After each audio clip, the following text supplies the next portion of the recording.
የተሻለ ነገር አስበህልኝ ነው ፈተናው የበዛው። ነገ መልካም ቀን ያለው በዚህም አምናለሁ። የተሻለ ነገር አስበህልኝ ነው ፈተናው የበዛው።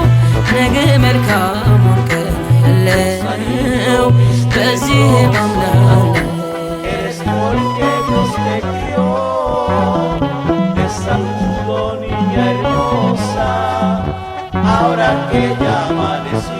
ሰው ነኝ መቼ እቸኩላለሁ፣ የሐሳቤን ቶሎ እሻለሁ። አንዳንዴማ በቃ ረስቶኛል እላለሁ።